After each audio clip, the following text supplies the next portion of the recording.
that quite well, where the top 1% of producers of electronic waste in that state are required to cover a certain percentage of those orphan e-waste.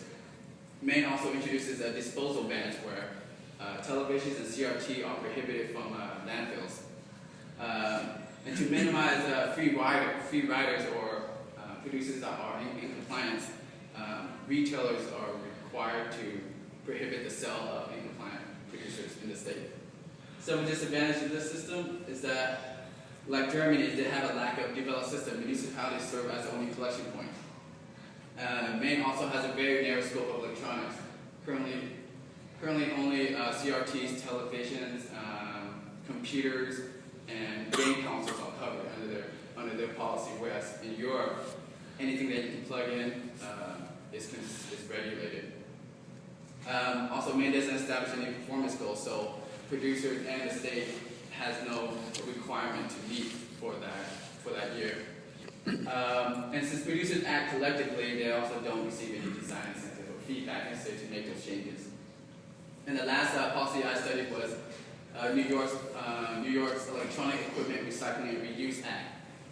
And their system is pretty much different from any one that I've seen so far. They require consumers to bring all electronic waste to producers, where producers bear all financial and physical responsibilities, where they are required to create all the collection points and create their own consolidation and recycling facilities. Some advantage to this system is that producers can act individually, where they can minimize as much cost as possible by phasing out certain hazardous substances that are expensive to process, or they can increase the recyclability of their products themselves in order to minimize end-of-life costs. New York also implements a credit trading system where this is similar to the emissions cap and trade program, where if a producer recycles more than they are required, they can bank that and sell it or trade it among different producers who haven't met the minimum requirement. Disadvantage of the system is that it tends to be really complicated, since producers are required to create their own collection point. This can be confusing for consumers. So if a consumer has 5 different electronics from 5 different brands, say Sony or Apple or Dell, if they want to dispose of it, they have to go to each individual site in order to figure out what collection points are available. And also orphan weed is not fully addressed. New York requires that like a producer to take back another brand only if that consumer purchased a brand of Sony. So it's a one-for-one basis.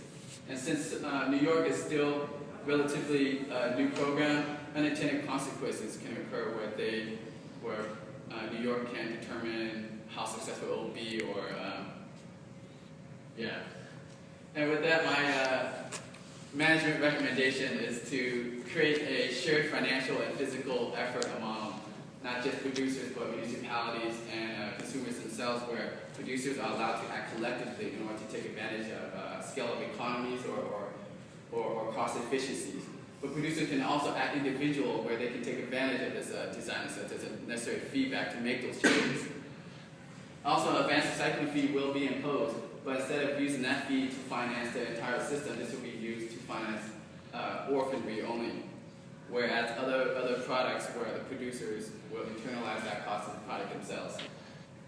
And also to maximize collection points, retailers, in addition to producers and producer-sponsored organizations, will provide collection points where retailers will be compensated by allowing to take advantage of secondary markets where they can sell electronic waste that they take back. The United States should also impose certain regulatory restrictions and goals where there's a national disposal ban. This will set the infrastructure for producers and consumers to recycle e-waste. Also, national policy will include not only a national collection target, but also producer target. This will allow achieve higher collection rates. And similar to Germany, there should be a provision for reuse. While recycling is important, reuse is always should always be encouraged because of the low carbon footprint it has over certain processing costs and recycling. And with that, are there any questions? And also this comment kind of describes the United States' current position on how we are implementing a national policy in this